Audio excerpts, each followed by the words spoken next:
శ్రీ గురుభ్యో నమః. హరి ఓం. ఈరోజు కూడా ఈ పుష్యమాస పరిష్కారాల్లో ఒక మంచి విషయం తెలుసుకుందాం. స్తోత్రం నుంచి ఒక మంత్రాన్ని తెలుసుకుందాం. ఈలోపు మీరు ఏం చేస్తారంటే వీడియోని లైక్ చేయండి, అలాగే ఛానల్ సబ్స్క్రైబ్ చేసుకోండి. మీ అభిప్రాయాన్ని కామెంట్ చేయండి, ఏదైనా పర్వాలేదు కామెంట్ చేయండి. చేస్తే మేము ఏం చేసామో అన్నది మాకు తెలుస్తుంది. ఎక్కడైనా తప్పులు ఉంటే మళ్ళీ మేము సరిదిద్దుకుందుకు కూడా ఒక అవకాశంగా ఉంటుందన్నమాట. సరే, కామెంట్ చేస్తారని తెలియజేసుకుంటూ ఈ వీడియోలోకి వెళ్దాం. కనకదార స్తోత్రం అంటే అందరికీ తెలుసు. సాక్షాత్తు ఆ శంకరాచార్య అందరి కోసం ఈ మంత్రాన్ని తన నోటితో పఠించి, అంటే అప్పటికప్పుడు ఈ మంత్రాన్ని పఠించి అక్కడ ఉన్న ఒక ఆవిడ కోసం బంగారాన్ని అక్కడ ప్రసాదించారు. కాబట్టి అలాగే మనకు కూడా ఎంత కావాలో, మనకి ఎంత కావాలో అంత వచ్చే విధంగా కూడా అమ్మవారు మనం కరుణిస్తుంది. అలాంటి అద్భుతమైన మంత్రం ఈ స్తోత్రం, కనకదార స్తోత్రం. వీలైతే అందరూ పఠించండి, లేకపోతే ఎవరికి అవసరం ఉందో వాళ్ళు ప్రతినిత్యం పఠించండి. పఠిస్తే మనకి ఆ కనకదార స్తోత్రం వల్ల చాలా మంచి లాభాలు ఉంటాయి. అంటే మనకి ఎటువంటి కష్టం వచ్చినా సరే అమ్మవారే తీసుకొని వెళ్ళిపోతుంది.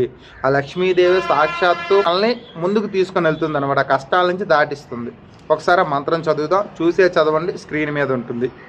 శ్రీమాత్రే సరసిజ నిలయే సరోజహస్తే ధవలతమాంగ్ సుఖ గంధమాల్య శోభే భగవతి హరివల్లభే మనోజ్ఞే త్రిభువన భూతకరి ప్రసీద మహ్యాం. వారి యొక్క మంత్రం. ఈ మంత్రం మనం ప్రతినిత్యం చదువుకుంటే ఆవిడే తెల్లని వర్ణంతో మెరిసిపోతూ అమ్మవారు గంధలేపనం అంటే గంధమాల్య శోభ, గంధలాగా మంచి వాసన వస్తూ అమ్మవారు మనకి అన్ని వరాలు కూడా ఇస్తుందన్నమాట. అందుకే సుగంధమైన గంధాలు, పువ్వులు అన్నీ కూడా అమ్మవారికి ఇష్టం, పరిమళాలన్నీ కూడా. అందుకనే గంధలేపనం చేయాలి, అంటే అలంకరించడం, లేదా గంధం యొక్క పూసలు దండ తెచ్చి అమ్మవారికి వేయడం, అలాగే తామర పువ్వులు దండ వేయడం, తామరపు గింజలతో ఉన్న దండ వేయడం, ఇలాంటివన్నీ చేస్తే అమ్మవారు మనకి శీఘ్రంగా కరుణిస్తుంది. అలాగే ఈ మంత్రం చదువుకుంటే అమ్మవారు మనకు ప్రత్యక్షమయ్యి మనకు కావలసినంత ధనాన్ని ఇస్తుంది. కావలసినంత అది ముందు గుర్తుంచుకోవాలి. మనకి ఇప్పుడు ఈ కార్యక్రమంకి ఎంత అవసరమో అంత అమ్మవారే ఇస్తుంది, ఎటువంటి ఇబ్బంది లేదు. మరోసారి మీకోసం.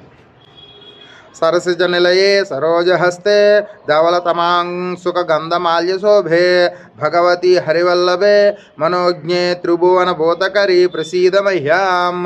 ఈ మంత్రం ప్రతినిత్యం చదువుకుంటే మనకి లక్ష్మీదేవి సాక్షాత్తు లక్ష్మీదేవి మనకి కావలసినవన్నీ కూడా నెరవేరుస్తూ ఉంటుంది. అమ్మవారికి ప్రతినిత్యం ఒక 108 సార్లు, లేకపోతే ఇంకా తక్కువలో 9 సార్లు చదువుకోండి చాలు. చాలా అద్భుతమైన ఫలితాలు ఉంటాయి. శ్రీమాత్రే నమః. రేపటి వీడియోలో మళ్ళీ కలుస్తాం. అంతవరకు సెలవు. జై శ్రీరామ్, జై హింద్.